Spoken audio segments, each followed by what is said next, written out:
చూస్తే రాజేంద్ర నగర్ పోలీస్ అకాడమీలో police duty meet ముగింపు కార్యక్రమంలో ముఖ్యమంత్రి రేవంత్ రెడ్డి ముఖ్య అతిథిగా పాల్గొన్నారు.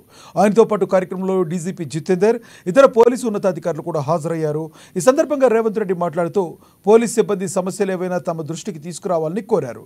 26 యూనిట్ల నుంచి 400 మంది పోలీసు డ్యూటీ మీట్కు ఎంపిక అయినట్లు తెలిపారు.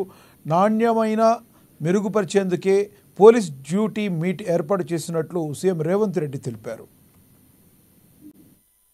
వాళ్ళ యొక్క విధి నిర్వహణలో కుటుంబం పట్ల పిల్లల పట్ల పూర్తి సమయాన్ని కేటాయించకపోవడం వల్ల పిల్లల చదువుల పట్ల వాళ్ళు శ్రద్ధ చూపించాల్సినంత సమయం దొరకకపోవడం వల్ల జరుగుతున్న నష్టాన్ని, వాళ్ళు పడుతున్న కష్టాన్ని నేను చూశాను కల్లారా. అందుకే ఇక్కడే పక్కలే ఉండే గ్రేహాండ్స్ లో యంగ్ ఇండియా పోలీస్ స్కూల్ 50 ఎకరాలలో ఏర్పాటు చేసి అద్భుతమైన అంతర్జాతీయ స్థాయి ప్రమాణాలు ఉన్న విద్యను పోలీస్ సిబ్బంది పిల్లలకు అందించాలన్న లక్ష్యంతో రాబోయే 21 తారీఖు రోజు 5th క్లాస్ నుంచి 12th క్లాస్ వరకు, అదే విధంగా డిగ్రీ, ఇంజనీరింగ్, మెడికల్ కాలేజ్ లో కూడా అక్కడ ప్రారంభించాలన్న ఆలోచనతోటి పోలీస్ సిబ్బంది యొక్క పిల్లలకు నాణ్యమైన ప్రమాణమైన విద్యను అందించడానికి ఈ రోజు మా ప్రభుత్వం నిర్ణయం తీసుకుంటుంది. ఖచ్చితంగా ఈ రోజు నేషనల్ డిఫెన్స్ అకాడమీలో చదువుకునే పిల్లలు, లేదా సైనిక్ స్కూల్లో చదువుకునే పిల్లలు, లేదా కార్పొరేట్ స్కూళ్లలో చదువుకునే పిల్లలతో సమానంగా పోటీ పడే విధంగా